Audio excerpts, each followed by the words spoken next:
Sejam bem-vindos e bem-vindas ao Estação X, o MesaCast sobre extensão universitária, cultura e práticas esportivas da Unesp. Eu sou Tainá Santana e estou aqui com Paulo Moura, coordenador de ação cultural da Unesp, falando diretamente do estúdio da TV Unesp. E aí, Paulo, como você está para o bate-papo de hoje? Tudo bem, tudo certo, Tainá. Vamos lá. Perfeito. Além da TV Unesp, vocês podem nos acompanhar também pelo Spotify e pelo YouTube da PROEC. Então se inscreva no nosso canal e ative o sininho para ficar por dentro das novidades. Em mais um episódio, vamos falar sobre o fortalecimento da democracia cultural através de coletivos artísticos e projetos de extensão universitários por meio das artes circenses e cênicas. Paulo, que tal apresentar nossos convidados de hoje? Claro. Bom, hoje nós temos aqui a Maria Carolina de Vasconcelos, que é professora do Departamento de Artes Cênicas, lá do Instituto de Artes da Unesp. Ela atua nos cursos de bacharelado em artes cênicas e licenciatura em arte e teatro. Além disso, ela coordena o Circo da Barra, que é um excelente laboratório didático de artes circenses, lá do Instituto de Artes. E o Circo da Barra cedia um projeto de extensão que é apoiado pela Pró-Reitoria de Extensão e Cultura. Seja bem-vinda, Carolina. Obrigada pelo convite. Estou muito feliz de estar aqui com vocês. Que bom. Temos também a Brenda Petronilho. Ela é atriz, performer, pesquisadora e é estudante do curso de Artes Cênicas da Unesp. Ela participa do projeto Circo da Barra, né, como monitora. Seja bem-vinda, Brenda.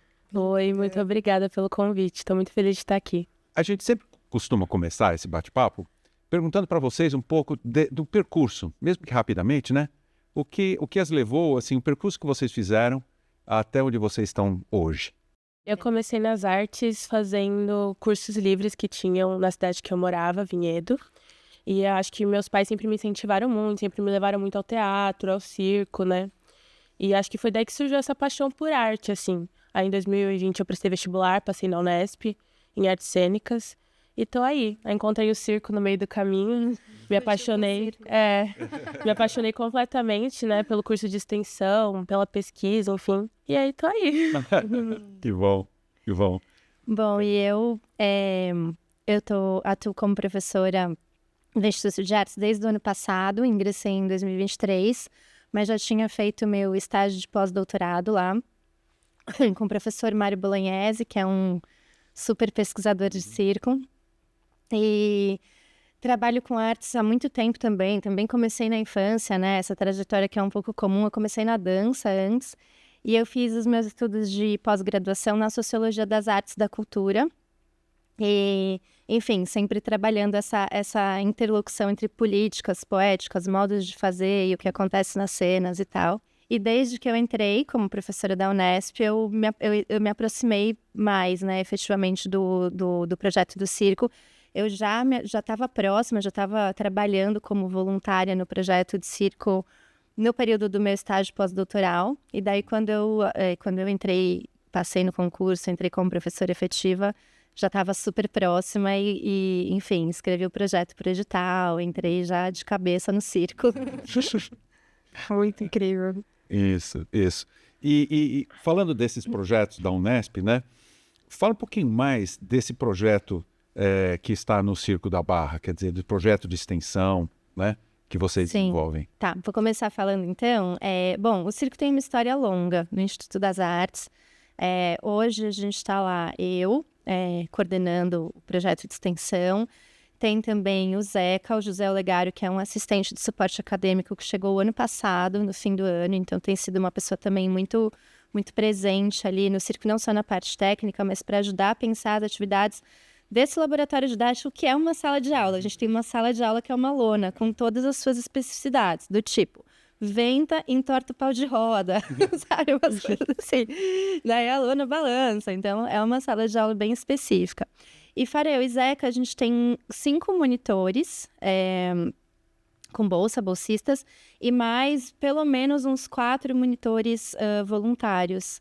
O circo tem essa tradição lá no IA de ter muito envolvimento dos discentes, assim, dos estudantes, das estudantes. Então, a gente tem essa participação discente muito ativa. Então, a gente tem a Brenda hoje, a Natália, a Flora e o Pedro como monitores, e a Alice como monitores bolsistas, e tem mais um monte de gente que está ali em volta ajudando. Sim. Essa história da lona, ela começa quando o professor Mário Bolognese, que é um grande estudioso, um grande pesquisador de comicidade de circo, ele consegue implementar o projeto de uma lona lá em 2007. Então, essa lona daqui a pouco já está fazendo 20 anos. Já foi reformada e tal, mas o projeto em si... Foi a primeira lona, não é isso? Circense? Dizem que é a única lona dentro de uma escola de artes cênicas, de artes, da América Latina. Olha, Eu acredito nisso. Eu propago essa história. Depois que o professor Mário se aposentou, ficaram a professora Lilian Vilela, que é uma professora da dança, e a professora Mariana Monteiro, que é das culturas populares, coordenando por um tempo. E durante esse período, o projeto foi muito tocado pelos discentes, assim, pelo corpo discente, por alunas, alunos, estudantes que levaram as atividades adiante, mesmo sem um professor especializado em circo, especializado nessa linguagem. E depois, quando eu entro para fazer o estágio pós-doutoral, também já me aproximo, tem sempre um monte de estudantes de pós-graduação envolvido também. Então, é realmente uma referência para as faculdades de artes cênicas, assim, principalmente aqui do estado, que as outras escolas de artes cênicas têm um pouco menos de espaço para as artes circenses. Até tem algum espaço para a comicidade, para o clown, mas menos para as artes circenses. Então, quem tem interesse em fazer pós-graduação nesse assunto, normalmente vai para o Instituto de Artes, muito por conta da presença do professor Mário.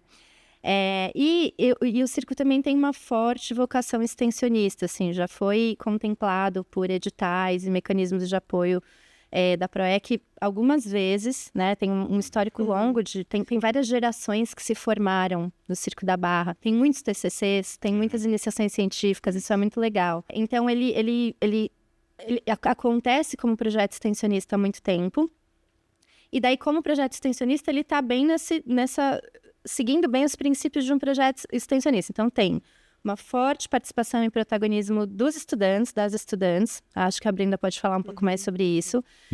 Ele articula a relação entre pesquisa e ensino, não só a minha pesquisa pessoal, que é nas artes circenses. Lá da universidade, pesquisa, ensino e extensão. Exatamente, ele é um bom exemplo disso.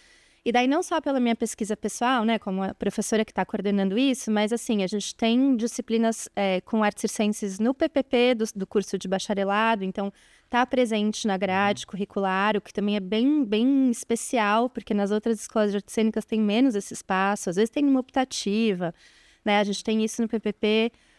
A gente tem vários alunos de pós-graduação que estão próximos, então a gente tem esse lugar mesmo de confluência da pesquisa e do ensino lá para o Circo da Barra. E a gente também está articulado, então falei, protagonismo docente, relação com pesquisa e ensino, e o outro pé da extensão é a relação com as demandas da sociedade.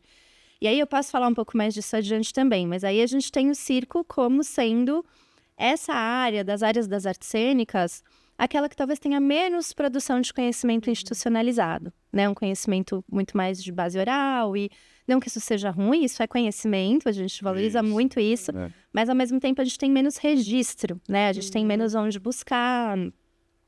Então também o Circo da Barra, ele vai um pouco atuar nesse lugar, assim, de ampliar a produção de conhecimento sobre artes circenses dentro das escolas de artes. Então isso também tem a ver com uma demanda da sociedade.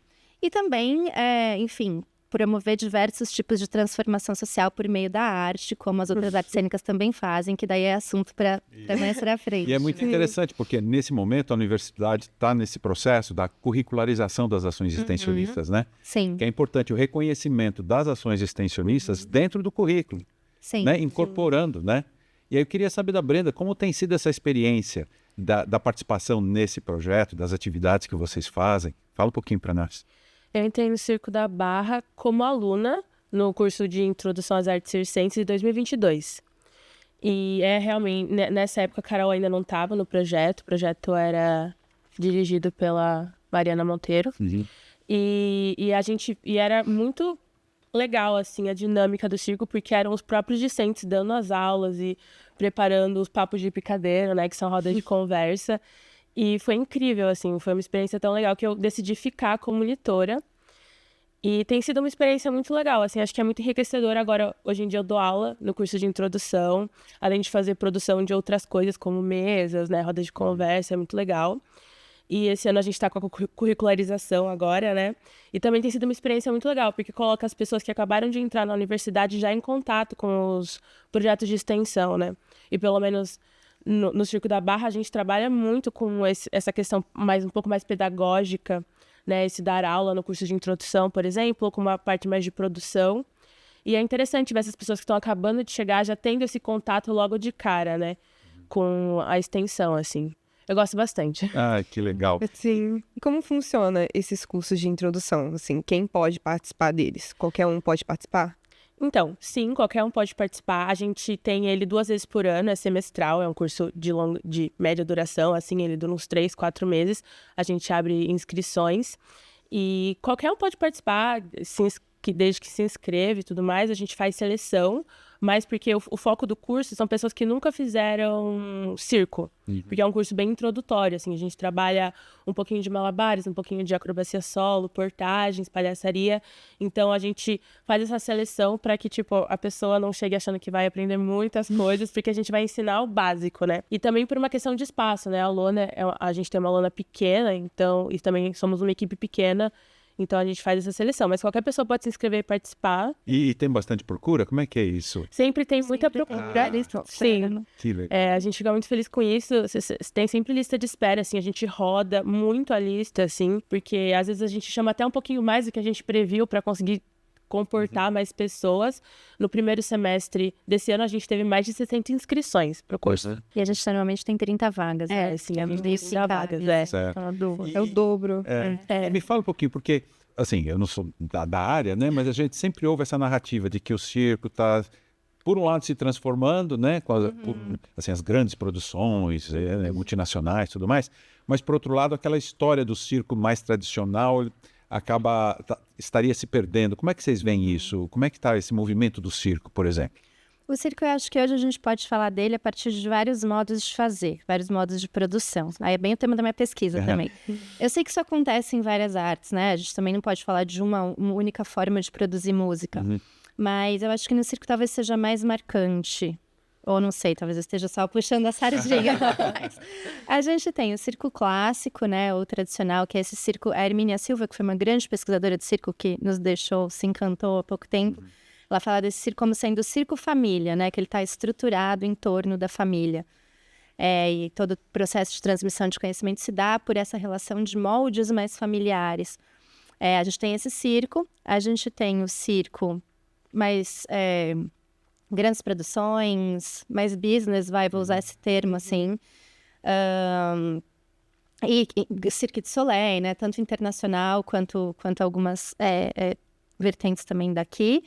E a gente tem hoje, cada vez mais forte, um circo que algumas pessoas chamam de contemporâneo. Esse nome também está em disputa, porque não dá para dizer que o circo família não é contemporâneo, eles existem, estão aí, estão fazendo... Mas eu acho que ele está mais ligado a esse movimento contemporâneo nas artes, então é um circo que ele é feito mais aos moldes dos grupos de teatro, né, dos coletivos teatrais aqui em São Paulo, por exemplo, né, do estado, que a gente tem muitos coletivos. Então ele é um circo mais de pesquisa, você tem uma questão artística normalmente, você vai talvez tensionar alguns aspectos da linguagem.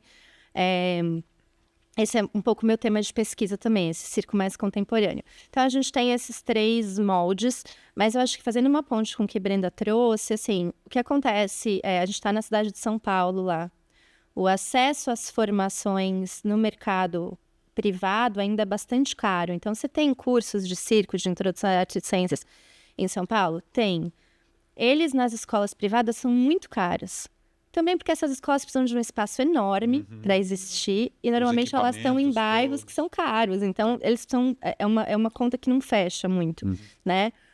Ou, de outro lado, a gente tem muitos programas legais mais ligados ao circo social, né? Na cidade e no estado, né? Tem fábricas de cultura do estado, a gente tem circo em vários centros culturais municipais lá na cidade de São Paulo, por meio do programa de oficineiros, de oficinas artísticas. Então, você tem essa oferta de atividades gratuitas de um lado, mas que também fica num lugar ali que meio nunca tem vaga, é difícil conseguir, às vezes não é tão perto. E a gente tem os cursos caros. Então, a gente entra também num lugar com esse curso de difusão da linguagem, num lugar que é de muito fácil acesso, porque a gente está na frente da Barra Funda, do metrô, do trem, do terminal de ônibus, e gratuito, e dentro da universidade. Então, as meninas que dão o curso, as monitoras, os monitores, eles não são só artistas circenses, eles são estudantes de artes cênicas. Então, eles sabem, por exemplo, jogos de criação, eles sabem de pedagogias do teatro, eles sabem de pedagogia da cena, eles sabem de outros temas que estão sendo discutidos, eles têm essas transversalidades com as artes cênicas. E algo que Então, isso é bem bacana. né? São artes que se relacionam, basicamente, né? E aproveitando essa questão também das ações sociais, né? Desse gancho cultural, eu queria saber o que vocês acham sobre promover a democracia cultural a partir das artes cênicas. Se você quiser falar um pouquinho pra gente, Brenda, sobre isso. Eu acho que arte para mim é uma coisa muito política, né? Então eu acho que a gente pode vê-la em dois caminhos, assim. Eu acho que independente da forma como ela é feita ou produzida, ela é política. Ela sempre vai dizer alguma coisa pra gente, por mais que pareça que não. Né? É só a gente parar pra pensar, tipo assim, uma coisa que é um pouco mais clássica, que sempre tem os mesmos corpos, ainda assim é político, tá dizendo uma coisa pra gente, né? E corpos podem fazer. Então eu acho que quando a gente pensando no curso de introdução, assim, que não, a gente traz pessoas que normalmente nunca tiveram contato com o circo ou com essas artes de forma mais direta, assim, eu acho que é bem democrático mesmo. Eu acho que vai muito da forma como a gente trabalha, como a gente traz essa pedagogia e como a gente apresenta isso para o público. Mas eu acho que é uma coisa que está ali na sociedade, sabe? Eu acho que é uma coisa que anda junto, assim. Porque até um certo momento, né, na história da política cultural no Brasil, tinha a ideia da democratização, como se tivesse que levar o que as pessoas não têm. Sim. A chave da carência, né? E aí muda o conceito, né? A democracia cultural fala que todos podem produzir. Isso, porque todos têm a potência de realizar isso, né? Sim. E eu acho que isso é muito importante, porque no outro episódio foi falado sobre a prática do canto coral, que é muito parecido, quer dizer, todo mundo pode cantar, todo mundo tem a potência de realizar isso, né? E no circo a mesma coisa, de se expressar a partir dessa linguagem, né? Sim. Eu acho que aí a gente tem várias coisas interessantes para pensar, né? A gente também tem várias outras ações dentro do programa que não são só o curso de introdução, depois a gente pode falar um pouco mais delas.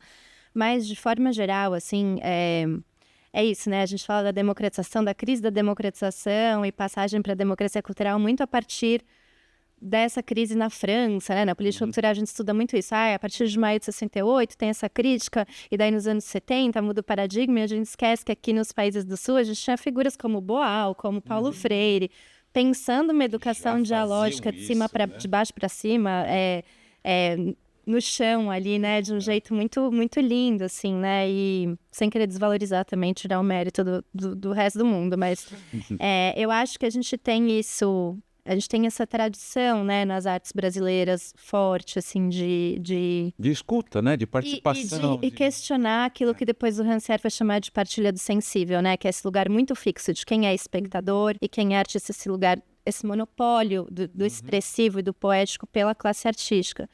Né, a gente sabe que não é só isso, que a gente tem os espectadores, que a gente tem, né, essa confluência. E eu acho que um dos eixos fortes para pensar a democracia cultural, como tem sido conversado hoje, né, na Unesco, enfim, é o eixo da diversidade. Então, acho que foi muito bom que Brenda trouxe isso, assim. Então, e no circo, a gente ainda tem forte na sociedade, reinando na sociedade, um imaginário de um supercorpo, né, de um corpo super produtivo, que entrega, que é alongado, que é forte, que consegue.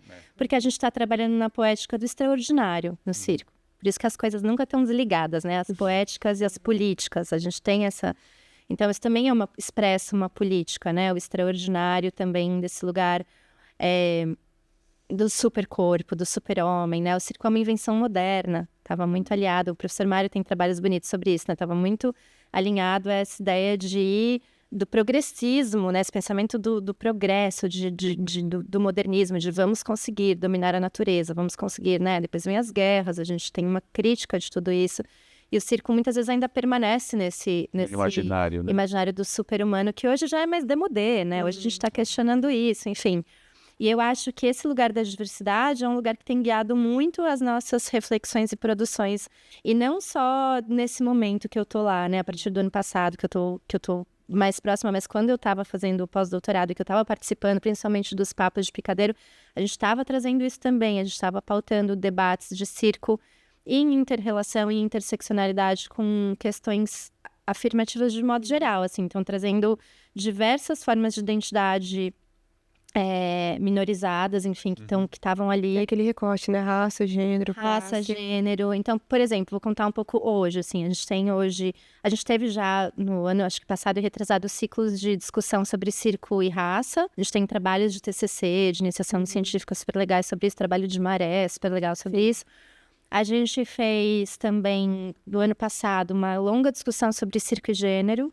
A gente tem, isso é parte da minha pesquisa também, e da Brenda também. A Brenda também participa de um outro projeto de extensão muito legal lá do IA, que é a Cena Feminista, coordenado pela professora Lúcia Romano. Então, a gente tem em comum esse lugar do gênero, essa discussão. Então, a gente trouxe discussão de mulheres circenses. Esse ano, a gente trouxe para o Papo de Picadeiro, que é um programa de entrevista, uma companhia que é composta só por pessoas trans, entre travestis, transgêneros e não binários, que é a companhia Fundo Mundo. Eles fizeram um documentário, trouxeram para discussão, a gente discutiu bastante isso. E questionando um pouco esse lugar de normatividade dos corpos em vários sentidos, no sentido do gênero, no sentido... E a gente está agora muito discutindo diversidade de corpos. A gente tem um monitor que é PCD, que é uma pessoa com deficiência, um dos monitores do circo. E a gente está realmente repensando formas de... Como que eu ensino aéreos? Como é que a gente faz malabares? Como é que a gente está realmente pensando pedagogias que são inclusivas, acessíveis para diversos tipos de corpos, né? A gente discute muito, um dos integrantes dessa companhia que foi lá, discute muito gordofobia, né? Essa ideia de que os corpos do circo são atléticos, etc.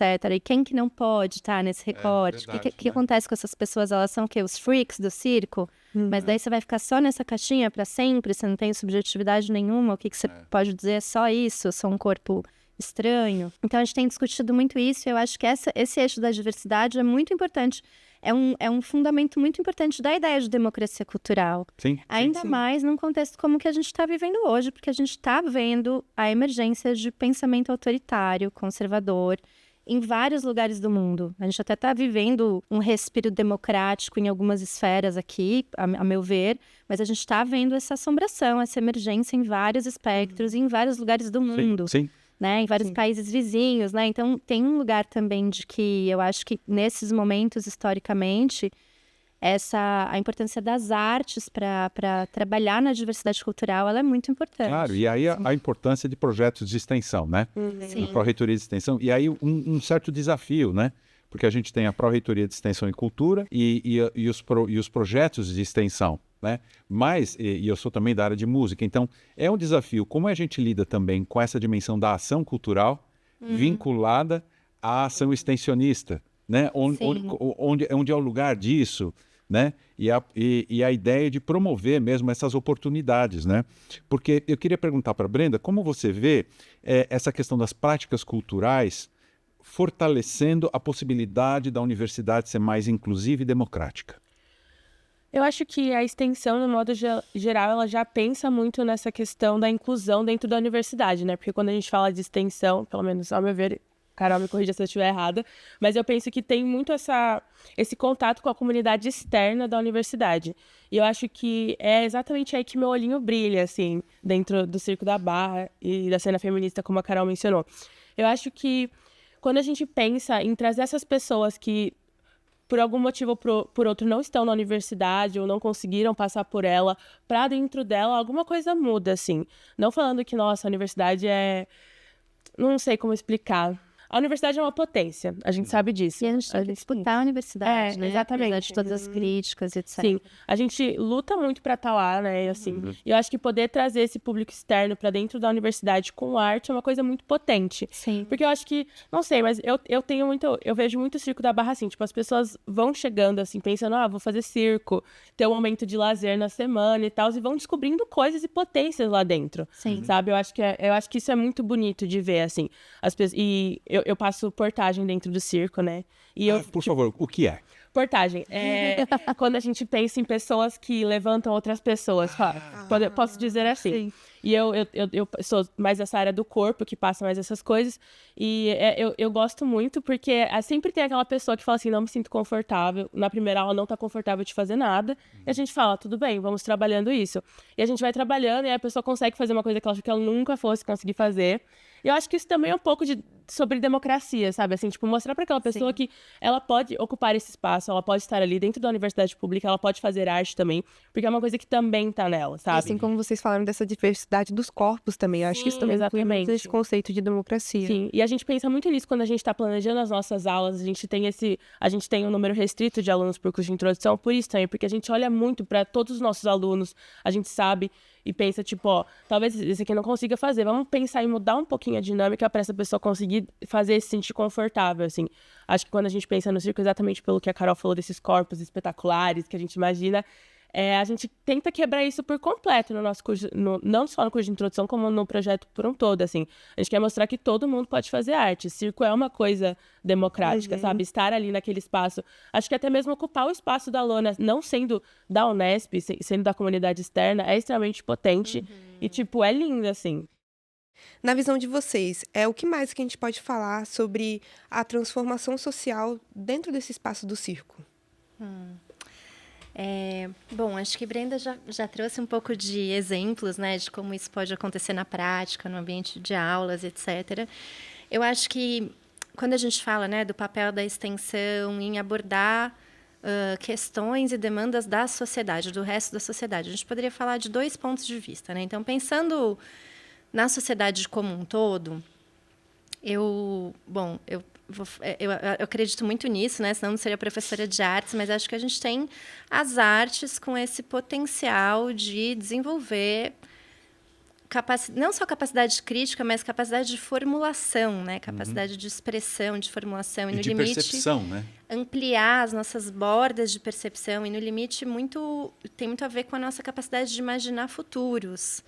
Quando a gente aprende a formular, a vislumbrar, nomear coisas, a dar outros nomes para as coisas, a gente também está exercitando nossa imaginação política, porque tem a ver com a nossa imaginação em acreditar possíveis.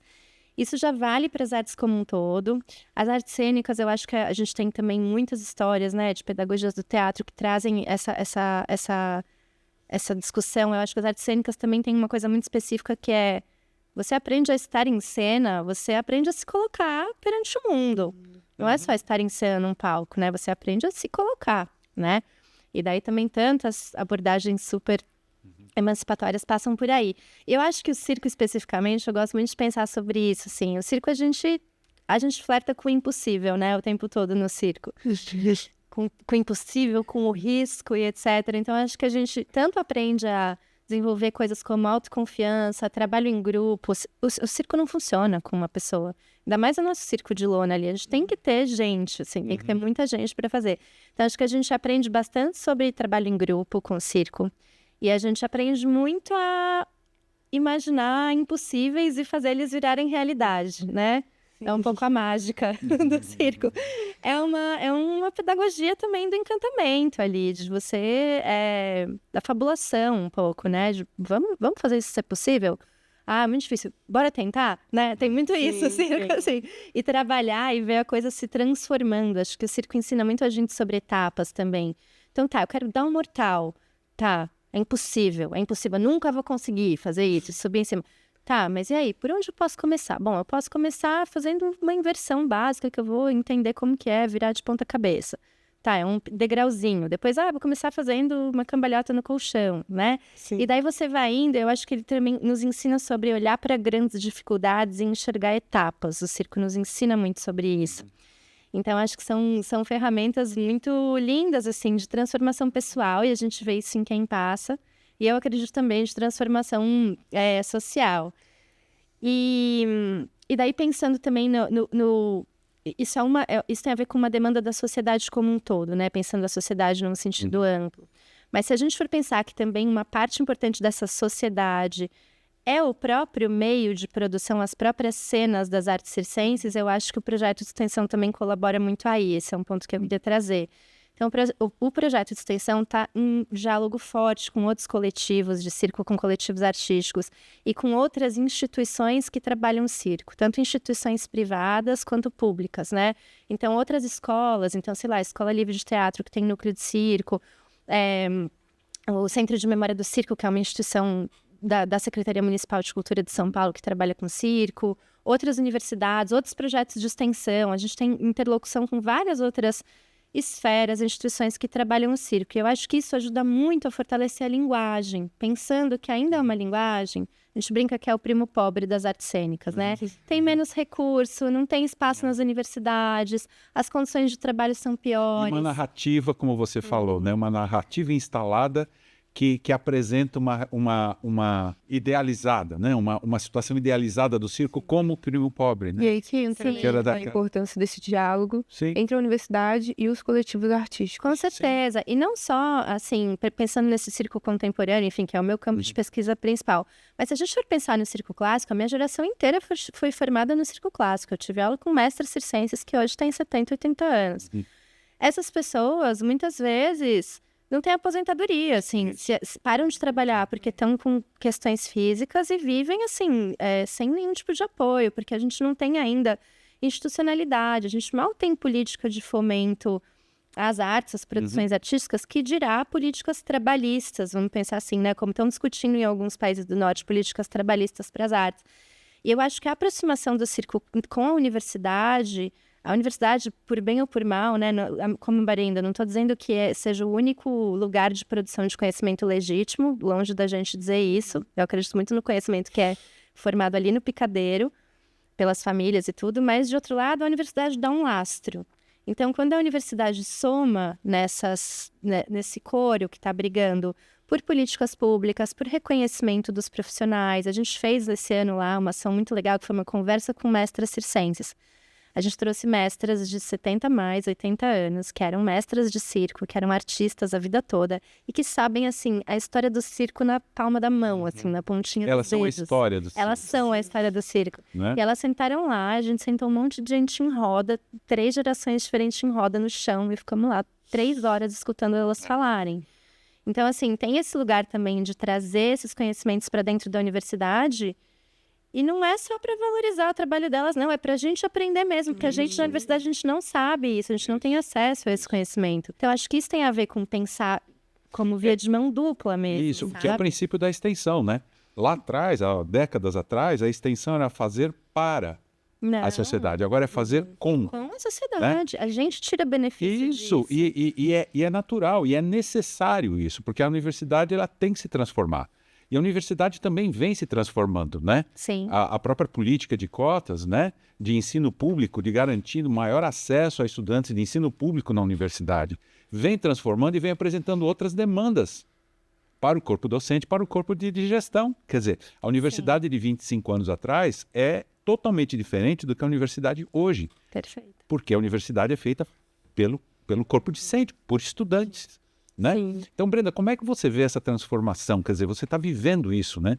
Você está vivendo essa fase em que essas políticas afirmativas estão começando a dar resultados, né? Sim. Fala um pouquinho disso. Eu acho que é muito importante, voltando por causa da democratização, né, do espaço que é a universidade. Eu entrei com cota de escola pública na Unesp e eu acho que é muito importante a gente... essas políticas que trazem mais pessoas para dentro da universidade, assim, que dão mais essa oportunidade. Eu acho que elas são de extrema importância, assim, porque a universidade ela se faz por causa dos discentes, né? Se a gente não estivesse lá lutando. Não que objetivo, os né? professores são essenciais, mas a gente é o objetivo, a gente tá ali, né? Na linha de frente. Na linha de frente, exatamente. É. E com mais protagonismo, né? Sim. Porque eu lembro agora do encontro de teatro universitário, que já retomou as atividades de 2 anos, né? Sim. Fala um pouquinho do ETU, como foi essa junção com estudantes da USP, Unesp e Unicamp. Sim, o ETU ele é um grande evento, assim, né? Uma semana inteira cheia de atividades. E o ETU desse ano, eles chamaram eu, a Camila Benites e a Natália Stendler, que somos monitoras do circo, para falar um pouco sobre essa questão do circo, né, no espaço da universidade. E foi muito legal, assim, eu acho que o ETU, ele tem essa grande coisa que é essa troca enorme que existe, né? Tem oficina, tem apresentação de cena, apresentação de peça, rodas de conversa. Isso é um ambiente muito rico, assim, Com né? outras universidades, Sim, com outras universidades, sim. E aí a gente consegue ver um pouquinho sobre as pautas e demandas dos outros lugares também, né? Pelo menos a Unesp, ela tem as demandas e pautas próprias, políticas, enfim, nossas próprias lutas, e a gente vê isso nos outros campos também. Mas no ETU desse ano a gente foi chamado para falar sobre o circo, né?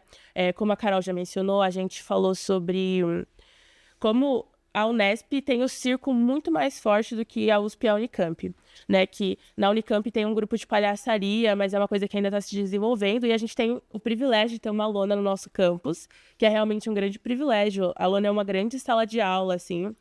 E foi muito legal conseguir trocar e ver que nas outras universidades, por mais que não tenha esse foco tão grande, tem essa vontade, tem esse sonho, né? Eu estava comentando com a Carol enquanto a gente estava vindo que no curso de introdução agora tem 2 pessoas que são da USP, né, que conheceram a gente no ETU, e agora elas estão fazendo o curso de introdução.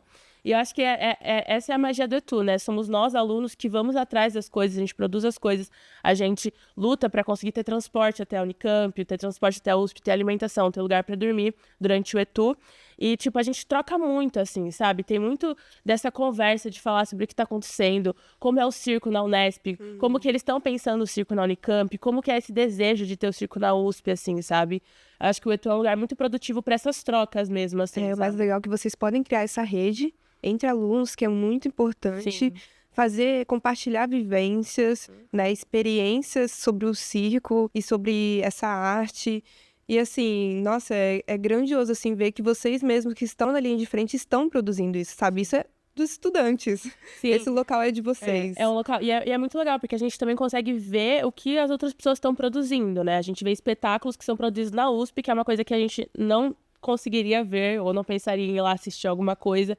Então também é muito legal ver esses grupos que vão se formando por causa das universidades e que vão, tipo, se apresentando nos lugares, assim, isso é bem legal. Bom, e continuando nesse sentido, né, a gente vê que temos 2 gerações aqui, né? Uma professora e uma estudante, né? A Maria também está relacionada com essa área da pesquisa. E eu queria saber, Brenda, como que você vê o seu futuro nas artes? Eu penso em fazer mestrado, né? Eu tô terminando agora minha iniciação científica, né? Que também fiz por causa da Unesp, né? Pelo PIBIC. Eu pretendo continuar, assim. Eu gosto muito da área do circo, mas também sou muito da área da performance, da atuação. E eu acho que os meus próximos passos que eu tô sonhando é fazer um mestrado, um doutorado, porque eu tenho esse sonho de ser docente também na universidade. E acho que é isso, assim, estudar muito essa questão do circo, com essas intersecções que passam entre eles, sabe? Assim, pensar em novas formas de pedagogia circenses também, que é uma coisa que a gente está pensando muito agora no curso de introdução, enfim. Acho que é isso. Olha, que legal, porque também é um certo desafio, né? Esse papel da pesquisa, da performance, da didática, né? Esse tripé, né? Da atuação na universidade, né? Porque é um misto de tudo isso, né? Olha, que legal. E para você, Carol? Bom, eu acho que isso que o professor Paulo trouxe é muito real, né? Pesquisa, performance, pedagogia. Acho que as vertentes mais contemporâneas de artes cênicas vêm tudo isso, né? Todo o processo artístico, todo o processo de criação é pedagógico, né? E todo o processo pedagógico é um processo criativo. A gente está gerando coisa. Por isso, acho que essa ideia de falar em processos artísticos pedagógicos é tão legal. E no circo mais ainda, porque a gente vai fazendo a coisa... eu acho que o circo tem esse lugar um tanto do artesanal, né? Todas as artes cênicas têm, mas o circo, esse lugar da gente realmente ir trabalhando a transformação da matéria. Então é isso, Brenda está fazendo uma iniciação científica linda sobre gênero e trouxe o circo também, trouxe trabalhos de artistas cênicas de vários lugares, a partir do recorte de gênero, de mulheridades, e também um trabalho de circo. E o que a gente mais gosta como professor é ver aluno interessado e querendo participar, querendo ver perto, a gente fica super... Então, eu sou muito engajada com essa agenda das artes circenses, sou muito militante dessa agenda mesmo, dentro e fora da universidade, assim. Então, para mim, eu sempre fico muito feliz quando os estudantes procuram para querer fazer iniciação científica, trabalho de conclusão de curso, sementinhas de mestrados, né? Então... É um pouco o que faz a roda continuar. Eu aqui lembro, né? Quer dizer, você falou da professora Hermínia, que influenciou o professor Mário Bolognese, Sim. foi um cara, né, diretor. Ele é uma pessoa muito importante Muito importante. no estudo, na prática, no incentivo às artes circenses, né? Eu estou na Unesp como docente por causa dele, quando ele era diretor do Instituto de Arte. Um grande agradecimento ao Mário Bolognese. Viva Mário. Viva Mário! Aí ele te influenciou, você cresceu com ele, agora você fala com Brenda, e a Brenda já está na iniciação científica, ela quer ser professora, quer dizer, essa corrente, né? É espiral. Que é maravilhosa, né? É, muito Que é, bonito. e a gente aprende tanto com as pessoas, né? Mais velhas e mais novas, né? Isso é maravilhoso. Vai um inspirando o outro. E a Brenda também traz esse recorte muito importante, né? Eu queria saber se você pode falar um pouquinho pra gente mais sobre essa sua iniciação científica. A minha iniciação científica, ela é pensando na forma como, em mulheridades dentro das artes cênicas, e aí eu estudo o trabalho de 3 mulheres artistas. Eu estudo a Renata de Carvalho, estudo Daniele Lima, que ela é do circo, ela faz palhaçaria feminista preta, incrível o trabalho dela, e estudo a Janaína Leite. E aí eu olho na minha iniciação científica, eu analiso esses trabalhos, e aí a partir desses trabalhos eu desenvolvi uma performance autobiográfica, pensando muito nas intersecções que existem nessa mulheridade, assim. Então eu penso um pouquinho sobre raça, eu penso, para além do gênero, né, também penso sobre a questão de vulnerabilidade, sobre violência, eu penso bastante nessas coisas, e eu vou trazendo isso pensando num campo mais teórico mesmo, assim. Essa é a minha iniciação científica. Nossa, sim. Procurem saber. Sim, tô finalizando ela agora, e é um espaço muito legal esse que a universidade propõe, né, oferece pra gente de conseguir pesquisar, né, e conseguir ter um docente que tá ali te auxiliando e dando essa oportunidade da gente aprender. Porque quando a gente pesquisa, a gente vai aprendendo e a gente vai lendo. E é realmente uma coisa incrível, assim, sabe? E a gente, quando orienta também, vai aprendendo e vai lendo. E ao mesmo tempo no âmbito extensionista também, né? Sim. De pé no chão, de pé no trapézio, de pé na bola, né? Da portagem. Pé no chão, pé no ar. É. Muito bom. E eu queria saber também quais os impactos que vocês veem nesses projetos circenses e cênicos para os alunos. Tem, dentro da universidade, pensando nos discentes da universidade, tem esse impacto de ter esse contato com o circo de uma forma mais didática, pedagógica, assim, né? Porque eu acho que o circo, ele tem essa coisa de a gente vai sempre ver o circo e tem essa dinâmica que a Carol já mencionou, assim, de sempre assistir. Mas eu acho que é muito interessante quando a gente para olhar ele mesmo dessa forma mais pedagógica e mais técnica, mas uma técnica também que toca na criação e que não é aquela coisa tão rígida, assim, quando a gente pensa no circo tradicional, né? Eu acho que a gente vai pensando nessas técnicas mais ligadas a artes cênicas. Eu acho que isso é muito legal. E eu acho que é muito importante e democrático também, como eu já falei muitas vezes, essa questão de conversar com o público externo, assim, e ter esse contato mesmo, sabe? Eu acho que a gente aprende muito como aluno da Unesp com esse público de fora e trazendo essas questões circenses, tanto no curso de introdução, como nos papos de picadeira, nas conversas que a gente tem. Eu acho que é muito importante. Eu acrescentaria que eu acho que o circo traz também, aumenta nossas perspectivas e percepções e na construção de narrativas corporais, assim, né? Como a gente normalmente trabalha também... A gente trabalha muito criação a partir de improviso também, mas a gente também trabalha técnicas específicas, né? Até porque o circo envolve riscos, então é isso, tem que saber mais ou menos dar uma cambalhota de uma forma, né, fazer um rolamento de uma forma segura tecnicamente, para isso eu tenho um conhecimento anatômico, um conhecimento somático, etc. Mas eu acho que o circo nos coloca em risco, né? Não, é a poética do risco, mas no risco... Não é esse risco do tipo, preciso virar 7 piruetas, 5 mortais, né? Esse risco produtivista, assim, né? Preciso quase morrer e daí não morrer, não nesse lugar, mas nesse sentido de possibilitar ir além. Eu acho que ele abre essa janelinha. E eu acho que para os estudantes é muito legal o tipo de narrativa do corpo. A gente vê, assim, as pessoas, mesmo na disciplina, a gente tem uma disciplina, né, no PPP que é mais específica sobre linguagens de circo. A gente vê a diferença dos estudantes no começo, na entrada e na saída.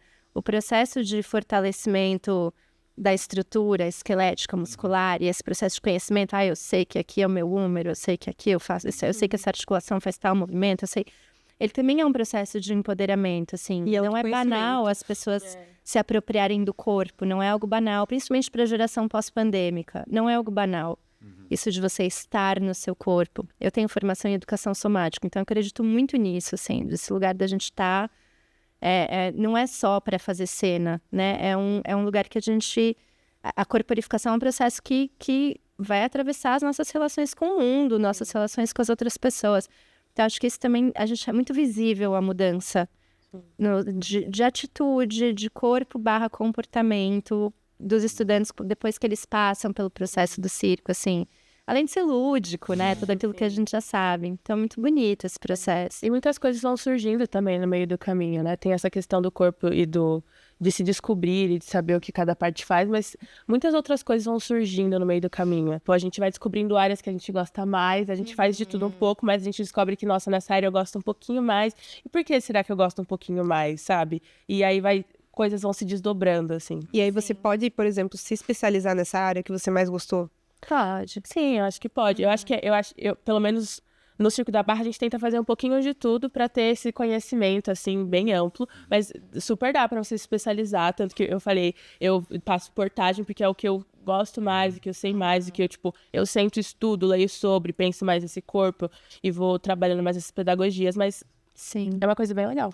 E eu acho que também, do ponto de vista da cena das artes circenses, tem uma importância que é trazer para os alunos a ideia de que o circo é diverso. Para mim, isso é bem legal, assim, sabe? Então, as pessoas chegam com um imaginário de circo, achando que você vai vestir roupa colorida, fazer uma coisa meio entretenimento, etc. E nem sempre. Esse é um circo e é muito legal e tem, nossa, e que continue para sempre. Daí, ou então acha que é uma coisa super grandiosa, tipo Cirque du Soleil, essa coisa, né? Super produção. E daí vê que também que não dá, porque a gente não tem recurso para isso. Mas daí vê que também tem outras formas de pensar essa linguagem. Nossa, olha o que esse pessoal está fazendo aqui, olha o que esse coletivo faz, olha, está discutindo gênero, nossa, está discutindo corpos com deficiência. Né? Então, eu acho que também atualiza perante as estudantes, os estudantes, um certo imaginário de circo, deixando essa linguagem cada vez mais viva. E eu acho que isso é maravilhoso para a linguagem circense também. Né? Não só do ponto de vista individual é bom para as pessoas que estão lá fazendo, mas para a linguagem circense também é muito legal. Ou seja, são as várias dimensões do fazer cultural, da cultura como um todo, que perpassam, que atravessam, né, que transversam a partir dessas práticas. Né? Exatamente. Várias abordagens, né, possíveis, né? Com certeza, você vê ali como são várias pessoas e, ao mesmo tempo, elas estão ali se relacionando com assuntos também que elas nem esperavam estar ali, discutir sobre isso, como essa questão de raça, de gênero, as questões sociais, né? Então, você vê como a potência das artes, ela tá nisso também, né? Nesse saber e nesse conhecimento, e que também pode gerar pesquisa, pode gerar uma iniciação científica, por exemplo, né?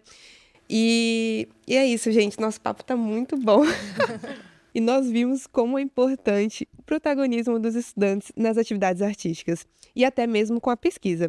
Inclusive, desde 2007, o Instituto de Artes da Unesp é a única instituição brasileira superior em artes cênicas a ter uma aluna circense nas suas dependências. Massa, né?